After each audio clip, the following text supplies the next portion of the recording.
नमस्कार साथियों, स्वागत है आपका अपने गौरव ज्ञान धारा यूट्यूब चैनल पर। जैसा कि अपने लास्ट जो स्लाइड जो थी जिसके अंदर अपन ने देखा था कि पादपों के अंदर जो है पोषण के बारे में अपन ने पढ़ लिया।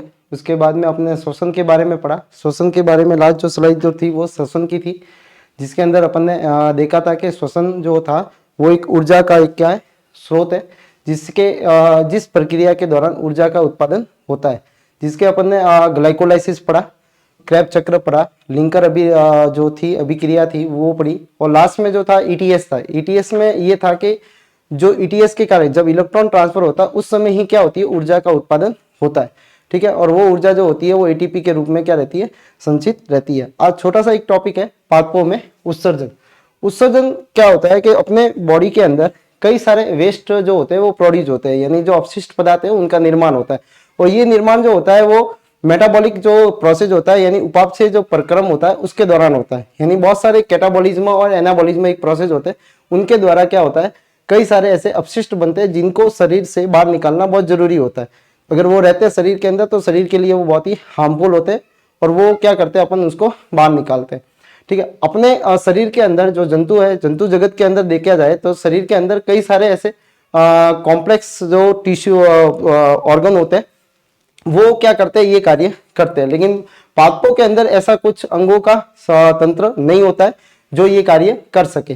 ठीक है, तो पादपों के अंदर किस तरह से उत्सर्जन होगा उसके बारे में अपन इस स्लाइड के अंदर आज देखेंगे। सबसे पहला है पादपों में उत्सर्जन। ठीक है, जिसको बोला जाता है एक्सक्रीशंस इन द प्लांट्स।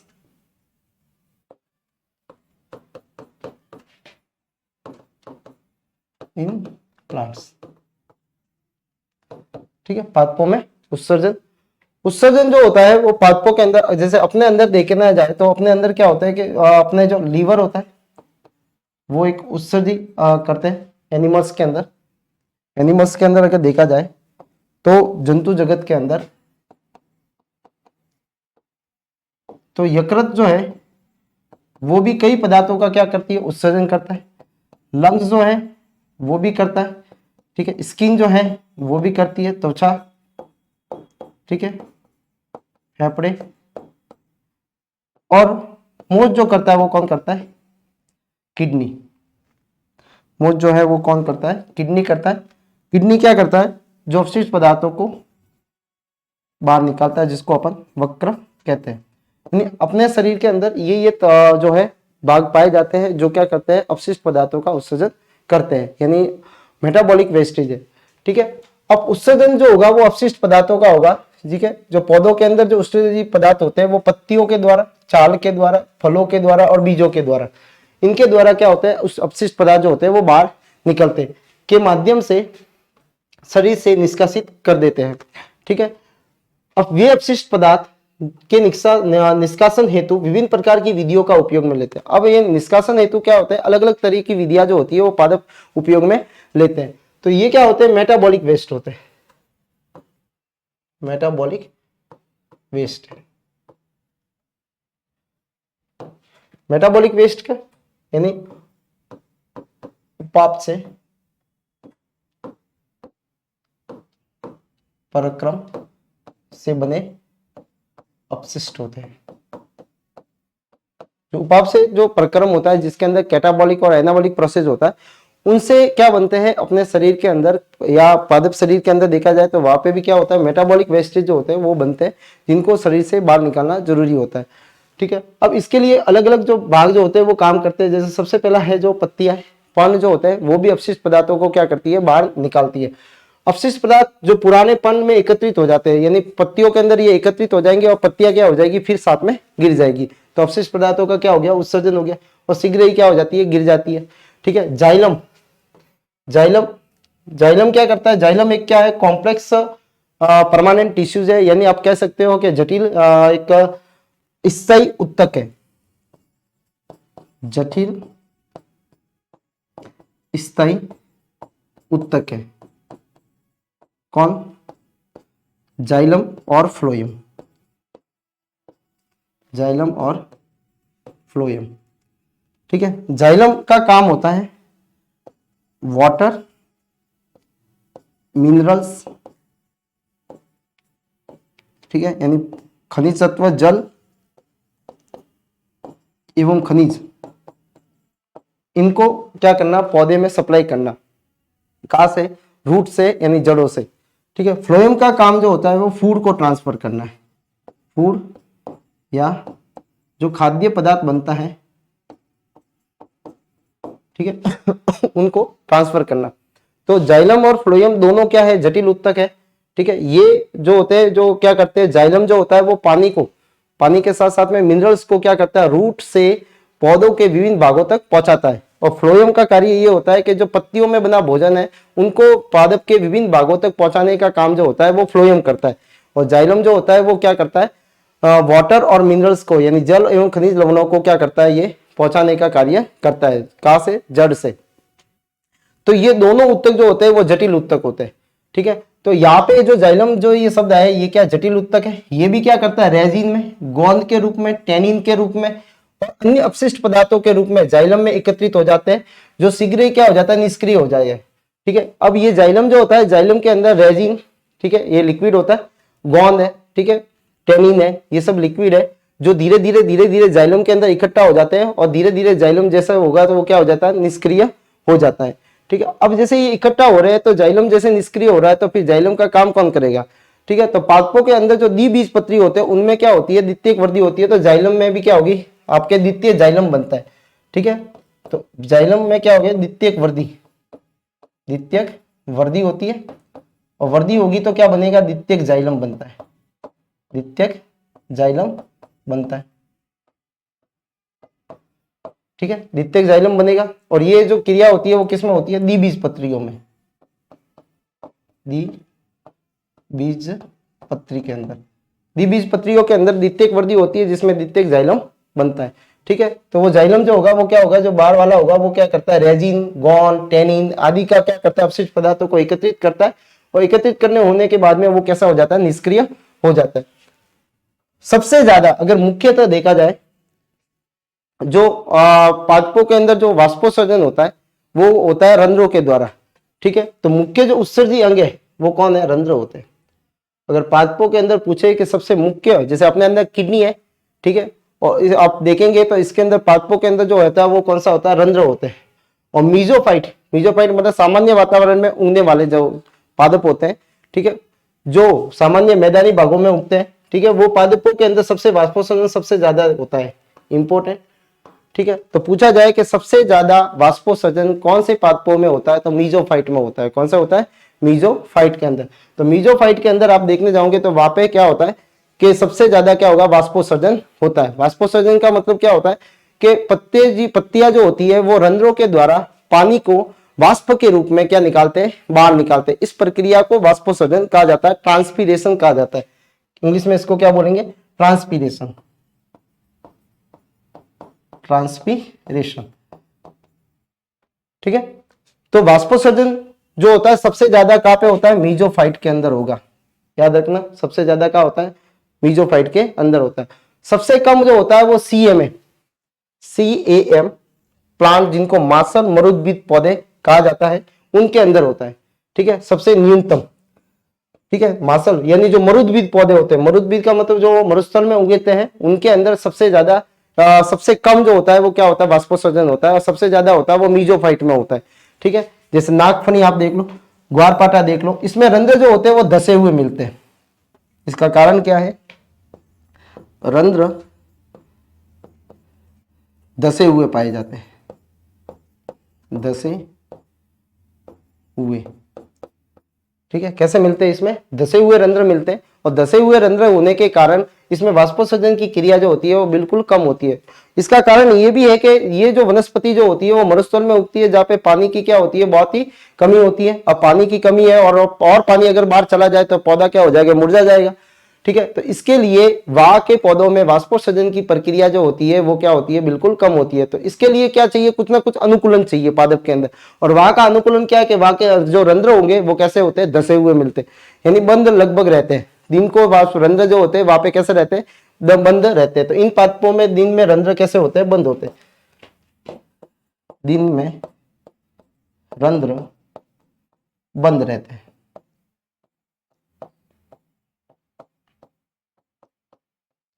दिन में बंद जो रंध्र जो होते हैं वो कैसे रहते हैं, यहाँ पे बंद रहते हैं। ठीक है, इसलिए वाष्पोत्सर्जन क्या होता है, कम होता है। तो आपको पूछे कि वाष्पोत्सर्जन कम होने का कारण क्या है, कि तो धंसे हुए रंध्र मिलना, दूसरा होता है ये दिन में कैसे होते हैं, बंद होते हैं। तो वो वाष्पोत्सर्जन को क्या कर लेते हैं, कम करते हैं। अधिकांश पादप में, जैसे मीजोफाइट के अधिकांश अपन पादपों में देखें, या इसको मरुद्भिद जो पादप है उनको छोड़ के दूसरे अगर पादपों को देखें, तो उनमें रंध्र जो होते हैं वो दिन में खुलते हैं। दिन में रंध्र क्या होते हैं, खुले रहते हैं। ठीक है, तो दिन में रंध्र जो होते हैं, मोस्ट ऑफ प्लांट में दिन में रंध्र खुले रहते हैं, लेकिन मरुद्भिद के कुछ पादप जो होते हैं जिनके अंदर रंध्र क्या होते हैं, बंद होते हैं। और इसका कारण भी यही है क्योंकि वहां पे पानी की क्या होती है, कमी होती है। दूसरी चीज जो होते हैं कि वहां पे रंध्र जो होते हैं वो धसे हुए रहते हैं, दिन में बंद मिलते हैं। ये सब इनके अनुकूलन है जो पानी के लॉस को बचाते हैं, यानी वाष्पोत्सर्जन से उसको बचाते हैं। सीए में पादपों में रंध्र रात्रि के अंदर खुलते हैं, इन्हें तमो सक्रिय, याद रखना, तमो सक्रिय रंध्र कहते हैं। इंपोर्टेंट, अगर पूछ ले कि भाई इस जैसे दिन में जो होते हैं वो मोस्ट ऑफ जो क्या होते हैं, दिन में रंध्र खुलते रहते हैं, लेकिन इन पादपों के अंदर जैसा मैंने बताया कि यहाँ पे रात्रि के अंदर क्या होते हैं, खुलते हैं, दिन में बंद रहते हैं। तो ऐसे रंध्रों को तमो सक्रिय क्या बोला जाता है, तमो सक्रिय रंध्र कहा जाता है। इंपोर्टेंट है। ठीक है, तमो सक्रिय का मतलब क्या, वो होते हैं जो रंध्र जो होते हैं रात्रि में खुलते हैं, और ये किसमें होता है, CAM प्लांट, जो इसको मासल मरुद्भिद पादप भी कहा जाता है, इनमें ये प्रक्रिया होती है। अब कुछ पादप ऐसे होते हैं जो जल में डूबे हुए होते हैं, या फिर जल निगम पादप जो होते हैं, या थैलोफाइट जो होते हैं। थैलोफाइट में आती है एल्गी, यानी शैवाल जितनी भी आती है वो आएगी। अब ये पानी के अंदर है, पानी के अंदर होने के कारण इसमें रंध्र जो होते हैं वो अनुपस्थित होते हैं। पानी में होने के कारण इनमें रंध्र जो होते हैं वो कैसे होते हैं, अब पत्तियां जो है पूरी पानी में अगर डूबी हुई है तो वहां पे रंध्र जो होते हैं वो कैसे होंगे, डूबे हुए होंगे। तो यहाँ पे फिर पौधे जो होते हैं वो जो ऑक्सीजन को या CO2 को कैसे आदान प्रदान होता होगा, तो वो होता है विसरण विधि द्वारा। ठीक है, और वो भी किसके द्वारा, जल के द्वारा। जल में घुली हुई गैसों को लेते हैं, गैसों को लेते हैं। ठीक है, जल में जो घुली हुई जो गैसें होती है उनको ये लेते हैं।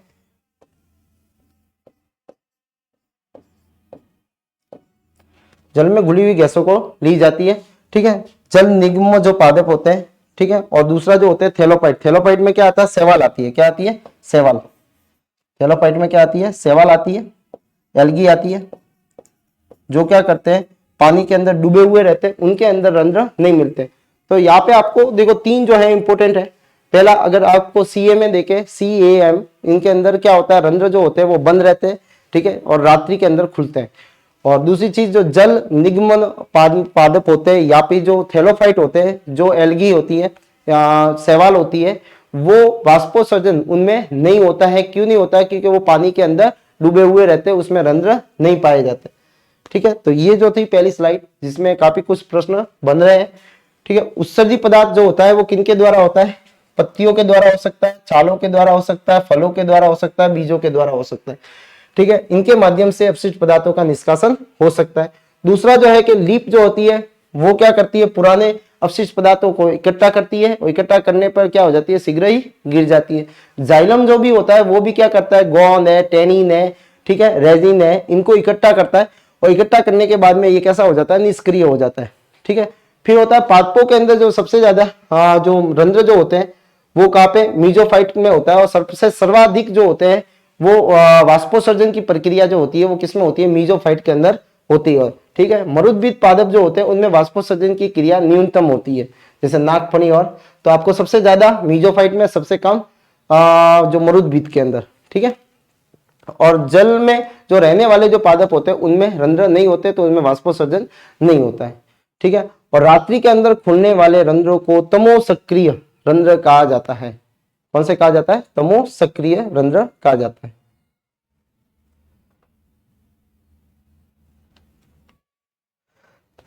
ये है रंध्र। रंध्र की अगर संरचना देखी जाए, संरचना, तो आपको दिखेगी कि इसके अंदर सबसे पहले एपिडर्मल सेल होती है, यानी ये जो पत्ती जो होती है, जैसे ये सपोज मान लो ये पत्ती है,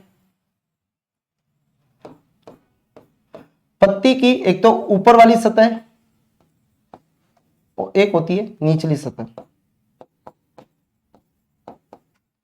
रंध्र जो पाए जाते हैं वो कहाँ पाए जाते हैं,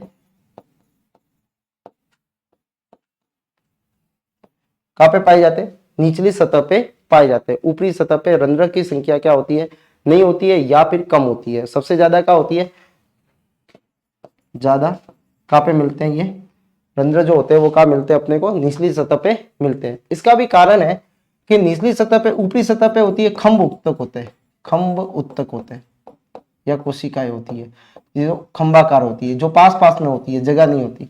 ठीक है, नीचे जो होते हैं वो कौन सी होती है, स्पंजी कोशिका होती है, स्पंजी, जिसको बोला जाता है मीजोफिल। कौन सी बोला जाता है, मीजोफिल।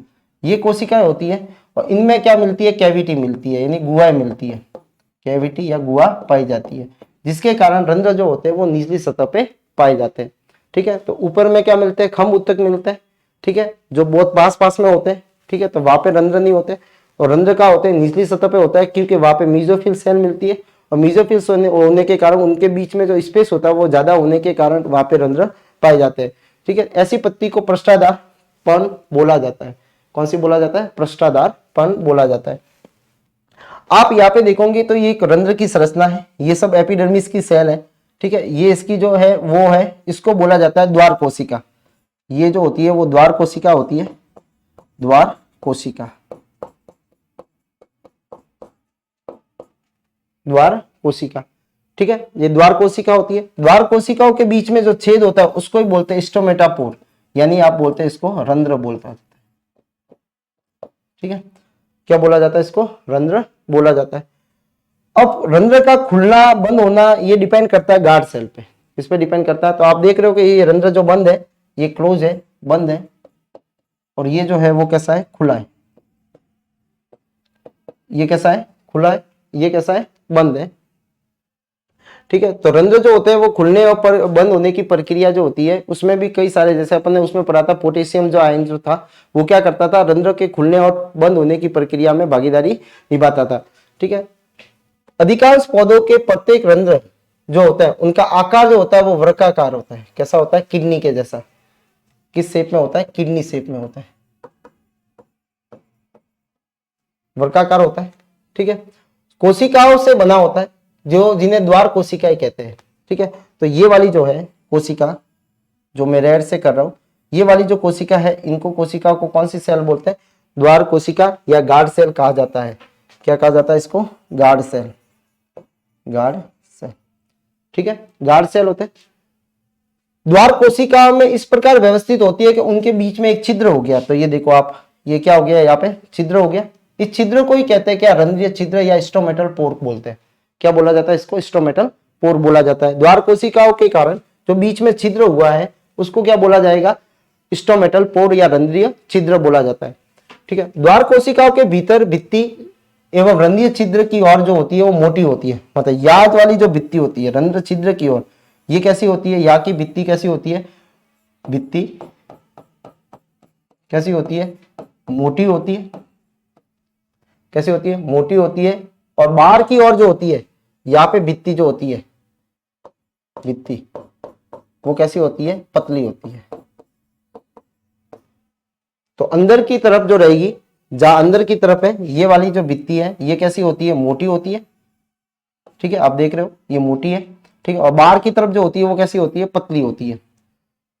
जिसके कारण, ठीक है, ये कोशिका जब स्फीति वो फुली हुई रहती है, इसके कारण ये कैसी रहती है, ये फुली हुई रहेगी। ठीक है, जिस समय रंध्र खुल जाते हैं, तो जब फुली हुई रहती है तब क्या होते हैं, रंध्र खुलते हैं। ठीक है, जब ये फुली हुई रहती है, फुली रहती है, तब रंध्र क्या होते हैं, खुले रहते हैं। और जब ये पिचकी हुई रहती है, या फिर शीतल जो होती है पिचकी हुई रहती है, ठीक है, तब ये कैसे हो जाते हैं, बंद हो जाते हैं। ठीक है, तो रंध्र खुलना यानी पानी का जब अंदर आ जाएगा तो ये फूल जाती है, जिसके कारण क्या हो जाता है, ये खुल जाते हैं। और जब रंध्र जो होते हैं, जो द्वार कोशिका होती है जब पिचक जाती है, ठीक है, तो उस समय कैसे हो जाते हैं, ये रंध्र जो होते हैं वो क्या हो जाते हैं, सलत। ठीक है, तो ये क्या हो जाते हैं, बंद हो जाते हैं। ठीक है, रंध्र बंद होना और खुलना ये बहुत सारे घटकों पे निर्भर करता है। ठीक है, तो रंध्र जो होते हैं वो क्या होते हैं, एक जो अभिचर्म जो होती है, अधिचर्म, कहाँ मिलते हैं, ये पाए कहाँ जाते हैं, अधिचर्म, ठीक है। दूसरा मोस्ट ऑफ और कहाँ पाए जाते हैं ये अधिचर्म, कौन सी, वो भी पत्तियों पे। रंध्र मोस्ट ऑफ ज्यादातर कहाँ पे पाए जाते हैं, पत्तियों के ऊपर पाए जाते हैं, ठीक है। और ये क्या करते हैं, इनके अंदर आपको ये ग्रीन पार्ट दिख रहे हैं, ये क्या होता है, क्लोरोप्लास्ट होता है। और क्लोरोप्लास्ट का कार्य क्या होता है, ये प्रकाश संश्लेषण करता है। क्या करता है, ये प्रकाश संश्लेषण, प्रकाश संश्लेषण का कार्य। तो सीधी सी बात है, जिन पत्तियों के अंदर क्लोरोप्लास्ट मिलता है वो पत्तियां क्या करती है, या जिन भागों के अंदर क्लोरोप्लास्ट मिलता है वो क्या करते हैं, प्रकाश संश्लेषण का कार्य करते हैं। तो ये थे रंध्र। रंध्र जो होता है, जो द्वार कोशिकाओं से घिरा हुआ रहता है, या द्वार कोशिका के गिरने के कारण बीच में जो छेद बन जाता है उसको ही रंध्र कहा जाता है, ठीक है। और रंध्र की दीवार, जो गार्ड सेल होती है, उनकी दीवार जो रंध्र की तरफ होती है वहां पे मोटी होती है, और बाहर की तरफ कैसी होती है, पतली होती है, ठीक है। जिसके कारण स्फीति, स्फीति का मतलब होता है फुली हुई रहेगी। स्फीति का मतलब क्या होता है, फुली हुई रहती है। कैसी रहती है, ये फुली हुई रहती है, ठीक है। तो ये थी रंध्र की स्लाइड। दूसरी चीज, रंध्र सबसे ज्यादा कहाँ मिलते हैं, तो निचली सतह पे पाए जाते हैं। कहाँ पे पाए जाते हैं, ये निचली सतह पे पाए जाते हैं।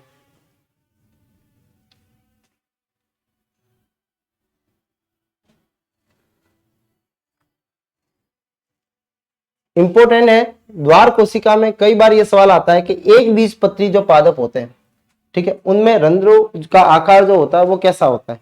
तो एक बीजपत्री में कैसा होता है, डंबलाकार होता है। कैसा होता है, डंबलाकार। यानी आप देखोगे तो रंध्र जो होंगे, द्वार कोशिका जो होगी वो इस तरह से दिखेगी। द्वार कोशिका जो आकार जो होगा वो कुछ इस तरह से आपको दिखेगा, ठीक है।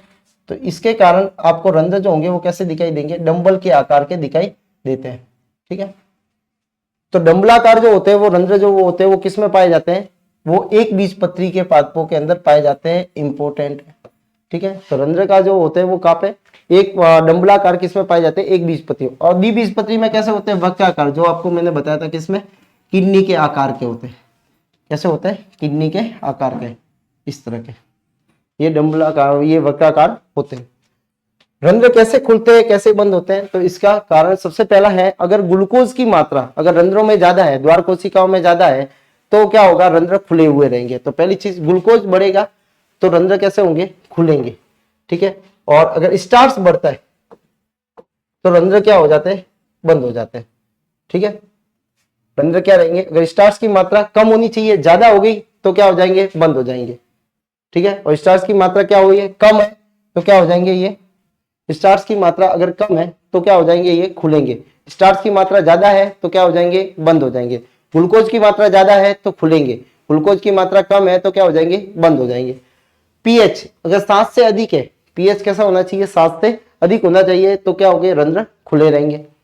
दूसरा है, जब द्वार कोशिका में CO2 का मान तो घटता है, CO2 क्या होनी चाहिए, कम, और ऑक्सीजन का मान क्या होगा, बढ़ेगा, तब रंध्र क्या होंगे, खुलेंगे, ठीक है। जब द्वार कोशिका में पोटेशियम, आपको बताया था के की सांद्रता क्या होती है, बढ़ती है। के की सांद्रता क्या होती है, बढ़ती है। और हाइड्रोजन की सांद्रता क्या होती है, घटती है। तो पोटेशियम आयन की सांद्रता क्या होगी, बढ़ेगी, और हाइड्रोजन आयन की सांद्रता क्या होती है, कम होती। तो क्या होगा, रंध्र जो होंगे वो खुलेंगे। तो ग्लूकोज ग्लूकोज बढ़ेगा, स्टार्च क्या होगा, कम होगा, तब रंध्र खुलेंगे, ठीक है। दूसरा, पीएच बढ़ेगा तो क्या होगा, रंध्र खुलेंगे, और पीएच क्या होगा, कम होगा तो रंध्र बंद हो जाएंगे, ठीक है, ये बंद हो जाएंगे। पीएच कम होना चाहिए और पीएच यहाँ पे ज्यादा होना चाहिए खुलते वक्त, ठीक है। दूसरा होता है CO2 कैसी, कम, और ऑक्सीजन कैसी होनी चाहिए, ज्यादा होनी चाहिए। ऑक्सीजन कैसी होनी चाहिए, ज्यादा होनी चाहिए। नेक्स्ट, K+ जो होते हैं वो ज्यादा होने चाहिए, और हाइड्रोजन जो होते हैं वो कैसे होने चाहिए, कम होने चाहिए। ये कंडीशन अगर रहती है तो क्या होते हैं, रंध्र खुलेंगे। ये अगर कंडीशन जो है चारों अगर रहती है तो ये क्या होती है, रंध्र खुले रहते हैं। तो खुलने की प्रक्रिया में वापस आपको बता देते हैं कि खुलने की प्रक्रिया के अंदर आप देखोगे कि अगर ग्लूकोज जो है उसकी मात्रा बढ़ती है तो क्या होंगे, रंध्र खुलेंगे, और अगर स्टार्च की मात्रा कम होती है तो क्या होंगे, रंध्र खुलेंगे। पीएच का मान 7 से अधिक होना चाहिए, पीएच बढ़ता है तो पीएच अगर कम है ठीक है, और पीएच क्या है, ज्यादा है, तो ज्यादा होगा तो क्या होगा, रंध्र खुलेंगे। CO2 अगर कम है और ऑक्सीजन ज्यादा है तब भी रंध्र खुलेंगे। पोटेशियम जो आयन जो है वो ज्यादा है और हाइड्रोजन आयन क्या है, कम है, तो वो क्या होंगे, रंध्र खुलेंगे। इन्हीं आयंस के कारण क्या होती है, उसमें ग्रेडियंट बनता है, यानी आप देखोगे कि सांद्रता में अंतर आएगा और जिसके कारण पानी जो होगा वो क्या होगा, द्वार कोशिकाओं के अंदर प्रवेश करेगा और जिससे ये द्वार कोशिका क्या हो जाएगी, फूल जाएगी। क्या होगा, जल जो होगा वो एंटर करेगा, इनके कारण जल कहा जाएगा, द्वार कोशिकाओं के अंदर, और द्वार कोशिका कैसी हो जाएगी, फूल जाएगी। और अभी बताया था जब फूल जाती है तो वो क्या हो जाता है, रंध्र खुल जाते हैं। तो फूलना और फूलना, ठीक है। रंध्र जो हो गए जल द्वारा, जल जाएंगे, तो ये जल जाने का कारण जो है वो सब ये है, ठीक है। स्टार्च की मात्रा कम होना, ग्लूकोज की मात्रा बढ़ना, पीएच का अधिक होना, ठीक है, और CO2 का जो है मान जो घटना, और ऑक्सीजन का बढ़ना, K+ का आयन जो होते हैं वो बढ़ना, और H+ आयन जो होते हैं वो कम होना, ये रंध्र को खुलने में मदद करते हैं। और मेन जो है वो एक बीजपत्री पादपों के अंदर आकार जो होता है वो कैसा होता है, ये इंपॉर्टेंट है, ये पूछा जाता है कई बार। नेक्स्ट जो है, अब विधियां कौन कौन सी है पादपों के अंदर उत्सर्जन की, अगर मेथड्स देखें तो मेथड्स जो होते हैं वो 3 होते हैं, ठीक है। पहला जो मेथड जो है वो वाष्पोत्सर्जन है, ठीक है, यानी यहाँ पे जो उत्सर्जन होगा वो किस रूप में होगा, वाष्प के रूप में होता है, ठीक है। सेकेंड जो है वो उसका है बिंदु स्त्राव, जिसको ग्लूटेशन बोलते हैं। इसमें जो होता है वो किसके रूप में होता है, बूंद के रूप में होता है, किसके रूप में होता है, बूंद में, ठीक है। और यहाँ पे जो होता है वो किसके रूप में होता है, तरल पदार्थ के रूप में, तरल पदार्थ के रूप में, ठीक है। तरल पदार्थ के रूप में जो होता है वो कैसा होता है, रस स्त्राव के कारण, जिसको ब्रीडिंग भी बोला जाता है। सबसे पहला है वाष्पोत्सर्जन। तो पादप के वायवीय भागों में, जिसमें पत्तियां हो सकती है, पुष्प हो सकते हैं, कच्चा फल हो सकता है, तना हो सकता है, पुष्प हो सकता है, पंखुड़ियां हो सकती है, इनके कारण अगर जो पौधे के ये कायिक भाग जो होते हैं इनके द्वारा जल को वाष्प के रूप में, याद रखना वाष्प के रूप में, इसलिए इसका नाम क्या है, वाष्पोत्सर्जन है। यानी जल का वाष्प के रूप में त्याग करना, ये क्या कहलाता है, वाष्पोत्सर्जन कहलाता है।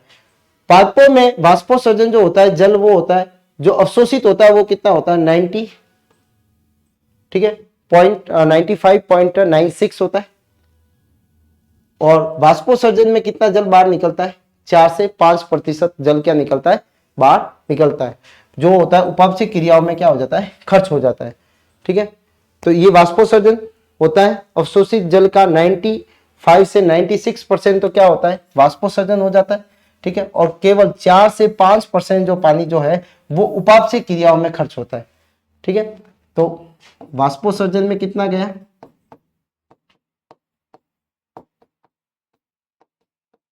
95 से 96, ठीक है, 95 से 96 जो होता है वो इसमें जाता है। और उपयोग कितना हुआ, 4 से 5% रहता है, वो क्या रहता है, उपयोग में आता है, ठीक है। तो वाष्पोत्सर्जन में 95 से 96% यूज में हो जाता है और उपयोग में कितना आता है, 4 से 5% ही उपयोग में आता है। वाष्पोत्सर्जन को मापने के लिए एक मीटर काम लिया जाता है जिसको बोलते हैं पोटोमीटर, ठीक है। तो ये इंपॉर्टेंट है, कई बार पूछ भी ले कि पोटोमीटर जो है वो क्या है, वाष्पोत्सर्जन को नापने के लिए जिस यंत्र का उपयोग लिया जाता है उसको क्या बोला जाता है, पोटोमीटर। वाष्पोत्सर्जन अगर देखा जाए तो सबसे ज्यादा जो होता है वो रंध्रों से होता है, किससे होता है, रंध्रों से होता है, ठीक है। तो ये रंध्रों से होता है, वो कितना होता है, 90% होता है। 90% से अधिक जो है जल जो है वो किससे, रंध्रों के द्वारा क्या निकलता है, बाहर निकलता है। फिर होता है उपत्वचीय द्वारा, वो कितना होता है, 9% के द्वारा। उपत्वचीय जो होता है उनके द्वारा क्या होता है, 9% जो पानी जो बाहर निकलता है। और दूसरा होता है वातरंध्रीय द्वारा, जिसमें क्या निकलता है, 1% जो होता है पानी बाहर निकलता है। कई पादपों के अंदर जैसे पत्ती बनाते हैं अपन, इस पत्ती के अंदर देखोगे कि इसकी जो अधिचर्म होती है, अपने अंदर भी अधिचर्म होती है, नहीं ऊपर वाली लेयर को अधिचर्म कहा जाता है, ठीक है। इस अधिचर्म पे देखें तो आपको एक अलग एक लेयर मिलती है ऊपर की तरफ अधिचर्म के ऊपर, जिसको बोला जाता है क्या, जो बनी होती है क्यूटिन की, किससे बनी हुई होती है, क्यूटिन की बनी लेयर होती है या परत होती है, क्यूटिन से बनी, ठीक है। इस लेयर को बोला जाता है क्यूटिकल, क्या बोला जाता है, क्यूटिकल। क्यूटिकल, ठीक है, क्या बोला जाता है इसको, क्यूटिकल बोला जाता है। ये क्यूटिकल क्या करती है, वाष्पोत्सर्जन को कम करती है, वाष्पोत्सर्जन को कम करती है, ठीक है। तो पत्तियों पे अधिचर्म पे पाई जाने वाली क्यूटिकल जो लेयर होती है वो क्या किससे बनी हुई होती है, क्यूटिन से बनी हुई होती है, और वो क्या करती है, वाष्पोत्सर्जन को कम करती है, ठीक है। तो जो अधिचर्म उपतशीय जो होते हैं उनके ऊपर जो सेल जो होती है उनको वाष्पोत्सर्जन को कम करने के लिए क्या पाई जाती है, क्यूटिकल पाई जाती है, ठीक है। तो 90% जो होता है वो सबसे ज्यादा जो होता है, आपको पूछे कि सबसे ज्यादा वाष्पोत्सर्जन कौन से भागों से होता है, तो रंध्रों से होता है, ठीक है। सेकेंड जो होता है वो उपतशीय से होता है जो 9% है, और सबसे कम जो होता है वो किससे होता है, वात रंध्रों से होता है, ठीक है। कितने परसेंटेज जो है पानी जो होता है वाष्पोत्सर्जन से बाहर निकलता है, तो 95 से 96। कितने परसेंट जो होता है वो यू जा रहा है, तो 4 से 5, ठीक है। और पानी का जो है वो वाष्प के रूप में पादप के कई भागों से बाहर निकलना, ये क्या कहलाता है, वाष्पोत्सर्जन कहलाता है।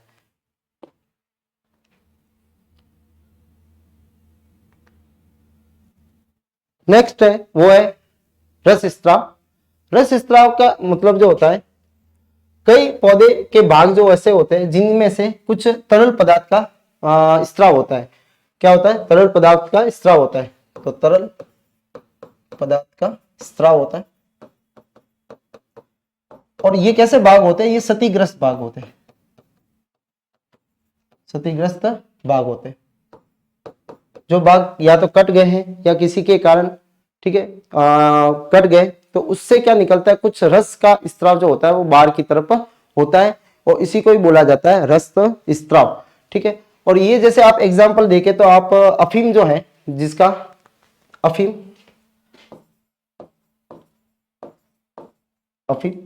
जिसका जो पुष्प जो होता है वो जब इससे फूल बनता है तो फूल जो होता है वो कुछ इस तरह से होता है। इसका नाम जो है वो है पेपेवर सोमनीफेरम, पेपेवर सोमनीफेरम, ये इसका बायोलॉजिकल नेम है। अब ये अफीम का पौधा है। अफीम के पौधे में क्या लगाया जाता है, यहाँ पे कुछ चीरे लगाए जाते हैं, उन चीरों से चीरे लगाए जाते हैं, और यहां से क्या निकलता है, उसमें से कुछ लेटेक्स बाहर निकलता है, एक तरल पदार्थ बाहर निकलता है, पदार्थ बाहर निकलता है, ठीक है, जिसको अपन क्या बोलते हैं, अफीम बोलते हैं, अफीम बोलते हैं। ये इसका एक कच्चा फल है, कच्चा फल है, उससे निकलता है, ठीक है। इसमें अफीम में देखें तो इसमें कई सारे क्या पाए जाते हैं, एल्केलॉइड पाए जाते हैं, जैसे मॉर्फिन पाया जाता है,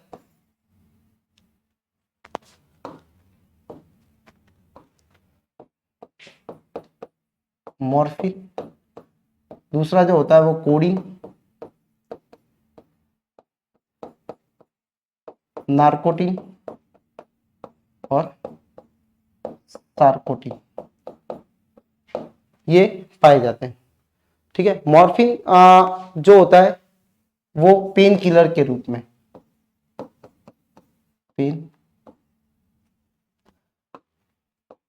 पेन किलर की जो दवाइयां बनती है उनमें ये उपयोग में लिया जाता है, किलर, ठीक है, पेन किलर के रूप में इसको उपयोग में लिया जाता है। कोडीन जो होता है ये भी एक एल्केलॉइड है, ठीक है, इससे भी मेडिसिन वगैरह बनाई जाती है, ठीक है। उसके बाद में जो नार्कोटिन और सार्कोटिन है, जो नार्को टेस्ट होता है, उनमें ये दवाइयों का उपयोग लिया जाता है, ठीक है। तो ये जो होते हैं ये सब कहाँ से निकलते हैं, अगर आपको पूछे कि अफीम से निकलने वाला, अफीम के पौधे से निकलने वाली जो तरल पदार्थ है अफीम जो है, ठीक है, वो किससे निकलता है, वाष्पोत्सर्जन से, या फिर रस स्त्राव से, या फिर बिंदु स्त्राव से, तो कौन सा आएगा, रस स्त्राव जो होगा वो इसका सही आंसर होगा। पौधे के कटे या क्षतिग्रस्त भाग का बाहर आना रस स्त्राव कहलाता है, यानी पौधे के कटे हुए भाग से अगर कोई रस जो होता है, सेप जो होता है, कोशिका का जो तरल पदार्थ जो होता है वो बाहर आता है, तो उसको क्या बोलेंगे अपन, रस स्त्राव बोलेंगे, या फिर ब्लीडिंग बोलते हैं। पौधे के जाइलम वाहिकाओं से मूल दाब के कारण धनात्मक तनाव में रहता है, जिससे क्या हो जाता है, जाइलम की वाहिका में कटने से या क्षतिग्रस्त होने से इनमें रिसाव से बाहर आने लग जाते हैं। जैसे जाइलम होता है तो जाइलम में क्या होता है, मूल दाब अगर अधिक है तो जाइलम में प्रेशर ज्यादा होगा, तो जाइलम में अगर थोड़ा सा भी अगर कट लग जाता है तो उसमें से रस का जो होता है वो क्या हो जाता है, बाहर आने लगता है। इसको क्या बोला जाता है, रस स्त्राव बोला जाता है। जैसे रबड़ का रस है, ठीक है, रबड़ से जिससे एक जो रस निकलता है उसको बोला जाता है लेटेक्स। तो रबड़, ठीक है, के वृक्ष से निकलने वाला द्रव जो है उसको क्या बोला जाता है, लेटेक्स, और जिससे क्या बनता है, रबड़ बनाया जाता है। उसके बाद में पादप में उत्सर्जी मनुष्य में लाभकारी होते हैं, जिनमें एल्केलॉइड आते हैं। जैसे एल्केलॉइड मैंने आपको बताया, ये सारे क्या है, एल्केलॉइड है, ठीक है। गोंद आता है, रेजिन आता है, ठीक है, टेनिन आता है, लेटेक्स आते हैं, ठीक है, और खनिज और क्रिस्टल भी इनसे मिलते हैं। तो ये सब किसके एग्जाम्पल है, आपको पूछे एल्केलॉइड किसका है, गोंद, रेजिन, टेनिन, लेटेक्स, ठीक है, और खनिज क्रिस्टल, ये सब किससे मिलते हैं, रस स्त्राव के कारण पादपों से अपने को प्राप्त होते हैं, ठीक है।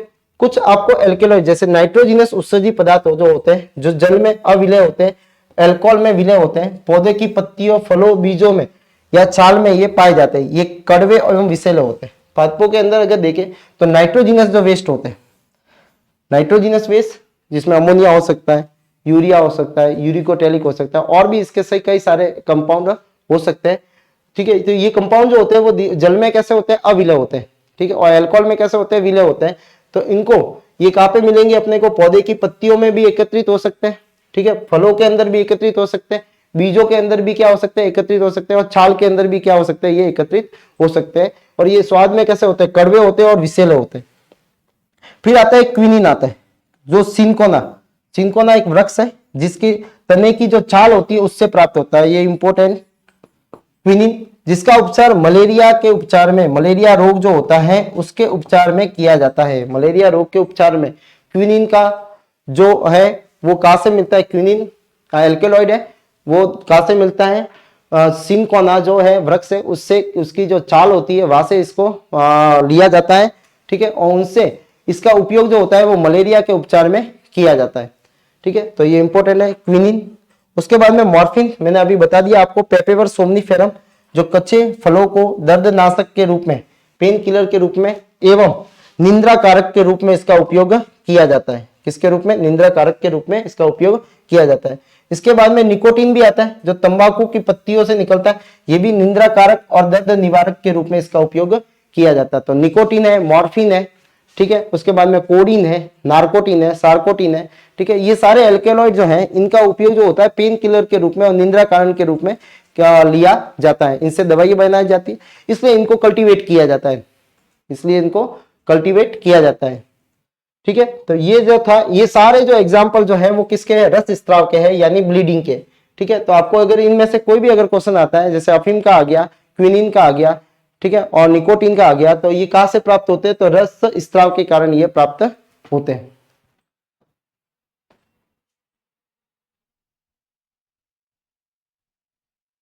फिर है बिंदु स्त्राव। बिंदु स्त्राव क्या होता है, ये मोस्ट ऑफ जो होता है वो वात रंध्रों से होता है,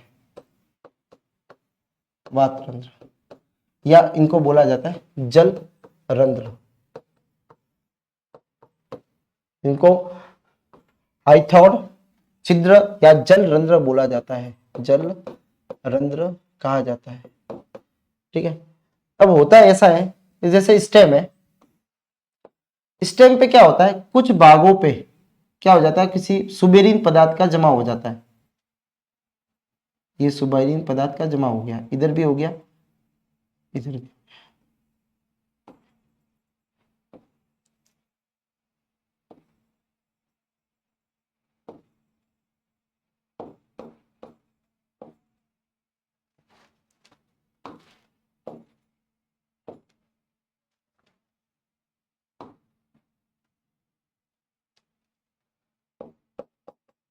ये तना है, तने पे इसका जमा हो गया सुबेरिन, सुबेरिन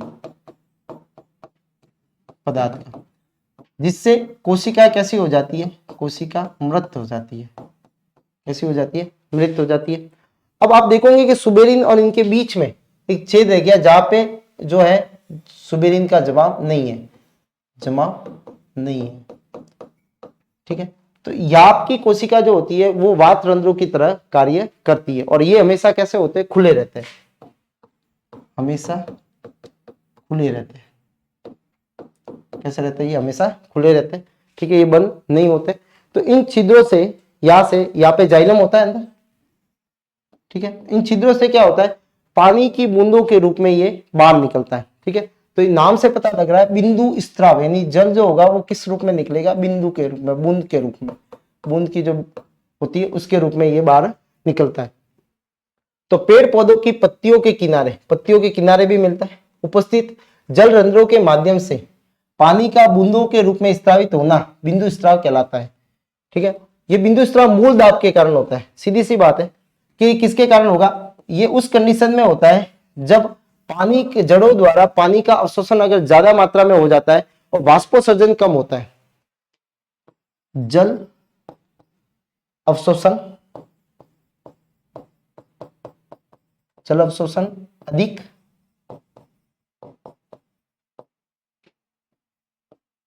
वाष्पोत्सर्जन कम, तो क्या होगा, मूल दाब बढ़ता है। इसके कारण क्या होगा, मूल दाब बढ़ता है। सीधी सी बात है, जड़ जो होती है वहां पे पानी की मात्रा ज्यादा होगी और पानी की मात्रा ज्यादा होने पे ऊपर पानी नहीं निकल रहा है तो पानी यहाँ ज्यादा हो जाएगा और ज्यादा होने पे वो क्या लगाएगा, प्रेशर लगाएगा और प्रेशर लगाने से यहाँ पे पानी की बूंदों के रूप में क्या हो जाएगी, जल जो होगा वो बाहर आएगा पानी की बूंदों के रूप में, ठीक है। तो इसको क्या बोलेंगे अपन, बिंदु स्राव। तो इसका मूल कारण जो है वो मूल दाब के कारण है। मूल कारण जो है इसका क्या है, मूल दाब के कारण है। इस प्रक्रिया में भाग लेने वाले जो जल रंध्र होते हैं पत्तियों के किनारों पे ग्रंथियों के रूप में पाए जाते हैं। कहाँ पे पाए जाते हैं, ये किनारों पे पाए जाते हैं। तो आपने देखा होगा कि जब अभी सर्दियों में आप सुबह सुबह जब जाते हो तो आपको ओस जो दिखाई देती है पत्तियों की बूंदों के रूप में, वो जो होती है वो पानी जो होता है वो बाहर निकलता है, वो भी यही कारण है, बिंदु स्रावी है। ये छिद्र पत्तियों के एपिडर्मल कोशिकाओं में पाए जाते हैं। एपिडर्मल का मतलब अभी बताया था अधिचर्म। एपिडर्मल को क्या बोलेंगे, सबसे ऊपर वाली जो चर्म होती है, ठीक है, लेयर होती है उसको। ये अत्यधिक पतली भित्ति वाली होती है, कोशिका द्वारा घिरी रहती है। प्रत्येक छिद्र के नीचे ढीले रूप में व्यवस्थित कोशिकाओं के एक समूह को एपिथेम कहते हैं। क्या बोला जाता है, जैसे यहाँ की जो कोशिका जो होगी ये वाली, तो नीचे वाली जो कोशिका होगी उनको क्या बोलेंगे अपन, एपिथेम। क्या बोला जाएगा, एपिथेम बोला जाएगा। एपिथेम बहुत ही अंतराकोशिकीय अवकाश एवं एपिथेम के नीचे जाइलम तत्व पाए जाते हैं जिन्हें ट्रैकिड्स बोला जाता है। यानी जाइलम का जो होता है, जो जाइलम जो टिश्यू जो होते हैं, जटिल उत्तक जो होते हैं, वो अलग अलग कोशिकाओं से मिलकर बने हुए होते हैं, इसलिए इनको जटिल उत्तक कहा जाता है, ठीक है। जिसके अंदर आपको जाइलम पैरेन्काइमा मिलेगा, जाइलम फाइबर्स मिलेंगे, ट्रैकिड्स मिलेंगे और वेसल्स मिलते हैं, ठीक है। तो यहाँ ट्रैकिड जो बात हो रही है वो क्या है, जाइलम का ही कोशिकाओं का एक भाग है ट्रैकिड्स, ठीक है। ये ट्रैकिड जो होती है इस प्रकार के हाइपोथेम में अपूर्ण स्टोमेटा बोलते हैं, ठीक है। अब इसमें क्या हुआ है कि इसके नीचे एपिथेम आ गई। एपिथेम के नीचे जो होती है वो क्या होती है, यहाँ पे जो देखेंगे तो आपको मिलेंगे ट्रैकिड्स, और ये ट्रैकिड जो होते हैं जब इसमें कट जाते हैं तो यहां से क्या निकलता है, पानी की बूंदे जो होती है वो बाहर निकलती है, पानी की बूंदे वहां से बाहर निकलती है। तो ये स्टोमेटा तो है लेकिन कैसा, अपूर्ण है, क्योंकि ये हमेशा कैसा होता है, खुला रहता है। तो यहाँ पे देख लो, इनकम्प्लीट स्टोमेटा के समान संरचना होती है लेकिन इसमें खुलने एवं बंद होने की क्षमता नहीं होती, पहली चीज। तो आपको अगर पूछे कि जो जल रंध्र होते हैं या वात रंध्र होते हैं, ठीक है, उनके अंदर और रंध्र जो होते हैं उन दोनों में फर्क क्या होता है, तो फर्क यही है कि रंध्र जो होते हैं उसमें खुलने और बंद होने की प्रक्रिया पाई जाती है, लेकिन इसके अंदर जो होता है, जो वात रंध्र होते हैं या जल रंध्र होते हैं, इनमें खुलने एवं बंद होने की प्रक्रिया नहीं पाई जाती। ये हमेशा कैसे होते हैं, खुले रहते हैं। जैसे मैंने ऊपर लिख लिया कि ये हमेशा कैसे होते हैं, खुले रहते हैं। तो याद रखना कि वात रंध्र जो होते हैं वो हमेशा कैसे होते हैं, खुले रहते हैं। उदाहरण के रूप में नॉनस्टर सीएम और जौ की तरुण पत्तियों को ले सकते हैं, ठीक है। इनके ऊपर क्या आती है, पानी की बूंदे जमा होती है किनारों के वहां पे, ठीक है। बिंदु स्राव जल में, अब बिंदु स्राव में जो जल निकलता है उसमें क्या क्या होता है, एक तो कार्बनिक पदार्थ पाए जाते हैं, एक क्या होता है, अकार्बनिक पदार्थ पाए जाते हैं जो अत्यधिक मात्रा में होते हैं इसके अंदर, ठीक है। तो लेकिन वाष्पोत्सर्जन जैसे जो पानी निकलता है उसके अंदर कार्बनिक अकार्बनिक पदार्थ नहीं होते हैं, लेकिन इनके अंदर जो पानी की बूंदे जो बाहर निकलती है उसके अंदर कार्बनिक और अकार्बनिक दोनों पदार्थ पाए जाते हैं। इसमें जल में विभिन्न प्रकार के एंजाइम्स भी होते हैं। एमिनो अम्ल भी होते हैं, शर्करा भी होते हैं, कार्बनिक अम्ल भी होते हैं, विटामिन होते हैं, खनिज लवण होते हैं। ये सारे चीजें जो होती है इन बूंद के रूप में बाहर निकलती है। तो ये है बिंदु स्राव। बिंदु स्राव ध्यान रखना है किसके कारण होता है, जल रंध्रों के कारण होता है। ठीक है, जो किसके कारण, इसका मेन कारण जो है वो क्या है, मूल दाब है। ठीक है, मूल दाब में क्या होता है कि जब तापमान कम हो जाता है, जब तापमान क्या होता है, कम होता है और वाष्पोत्सर्जन भी कम होता है। ठीक है, तापमान भी कम है और वाष्पोत्सर्जन भी कम है, तो सीधी सी बात है, तो वहां पे क्या होगा, अवशोषण तो ज्यादा हो रहा है जड़ों के द्वारा पानी, लेकिन बाहर कम निकल रहा है, यानी वाष्पोत्सर्जन से बाहर कम निकल रहा है। तो वो किस रूप में बाहर निकलेगा, बिंदु स्राव के रूप में बाहर निकलता है। ठीक है, तो बिंदु स्राव के रूप में जो बाहर निकलता है उसका मेन कारण जो है वो मूल दाब है। मूल दाब में प्रेशर ज्यादा हो जाता है। फिर आपको ये याद रखना है कि यहाँ पे जो ये वाली कोशिका होती है, जो जहाँ पे सुबेरिन का जवाब नहीं हुआ, ठीक है, वहां की कोशिका जो होती है वो क्या करती है, विभाजन में भाग लेती है। बाकी जो कोशिका होती है वो कैसी हो जाती है, मर्त हो जाती है। जहां सुबेरिन का जमाव है वो कैसी हो जाएगी, मर्त हो जाएगी। ठीक है, तो ये होता है बिंदु स्राव।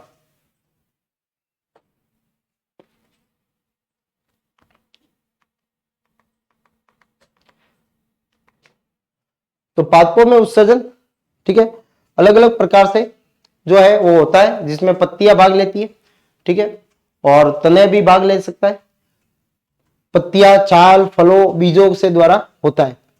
दूसरी चीज इसके अंदर पत्तियों के अंदर अपने बहुत सारे छोटे छोटे छिद्र पाए जाते हैं, जिन्हें क्या कहा जाता है, रंध्र कहा जाता है। तो मोस्ट ऑफ जो होता है वाष्पोत्सर्जन जो होता है वो किसके द्वारा होता है, रंध्रों के द्वारा होता है। मीजोफाइट के अंदर जो होता है वो सबसे ज्यादा क्या होता है, पादपों में वाष्पोत्सर्जन अधिक पाया जाता है। CAM जो मासल मरुद्भिद होते हैं उनमें सबसे कम पाया जाता है।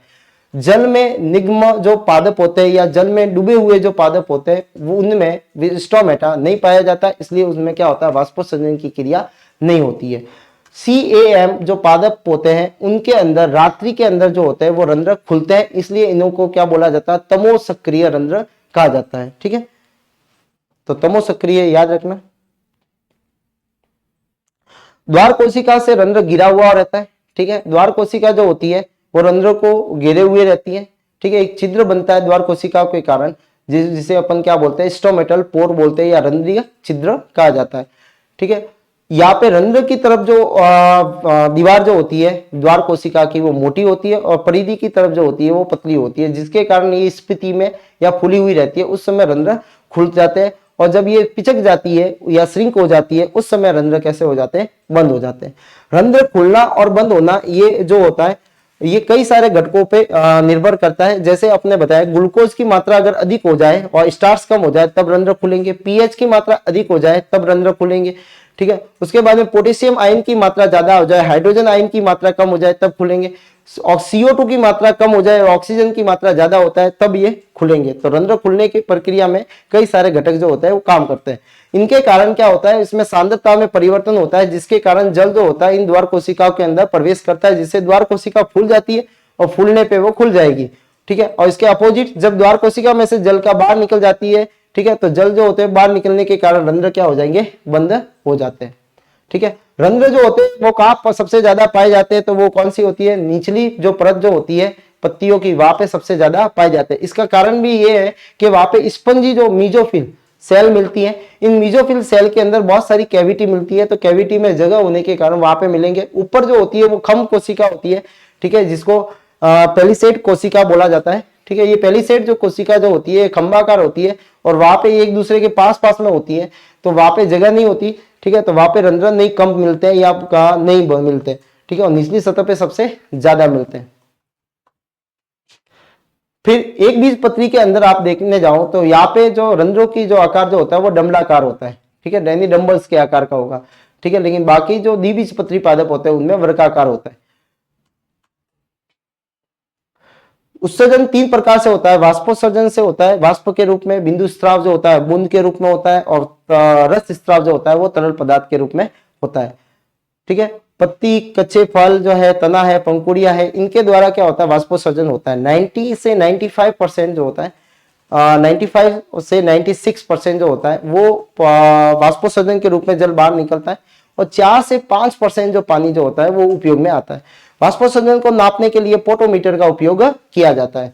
ठीक है, रंध्रीय जो होते हैं वाष्पोत्सर्जन सबसे ज्यादा जो होता है वो रंध्रों से होता है। ठीक है, उपतरसीय से 9% होता है, और वात रंध्र से 1% होता है। ठीक है, और मैंने ये भी बताया था कि कुछ ऐसे भी पादप होते हैं या पादपों में क्यूटिकल परत पाई जाती है त्वचा के ऊपर, अधिचर्म के ऊपर। ठीक है, ये क्या करती है, वाष्पोत्सर्जन को कम करती है। रस स्त्राव, ठीक है, कच्चे फलों में या किसी पौधे के विभिन्न भागों में जब वो कच्चे होते हैं तब उनमें जब चीरा लगने से कुछ या क्षतिग्रस्त होने से, सीधी सी बात है, क्षतिग्रस्त होने से क्या होगा, वहां पे उनमें से कुछ तरल पदार्थ बाहर निकलते हैं। ठीक है, इसे रस स्त्राव कहा जाता है। जैसे रबड़ है, ठीक है, उसके बाद में अपन ने और भी जैसे देखे ये अफीम देखा। ठीक है, अफीम जो है, रंध्र जो है, ठीक है, इनके अंदर क्या होता है कि जो कच्चे जो होते हैं उनमें क्या होता है कि उससे कुछ पादपों में तरल पदार्थ जो होते हैं वो बाहर निकलते हैं। ठीक है, उनसे कुछ अलग अलग चीजें बनाई जाती है, जिससे इसमें बहुत सारे क्या मिलते हैं, एल्कलॉइड मिलते हैं। बिंदुस्राव जो जल रंध्रों के कारण होता है। ठीक है, आज में क्लास में इतना ही। धन्यवाद।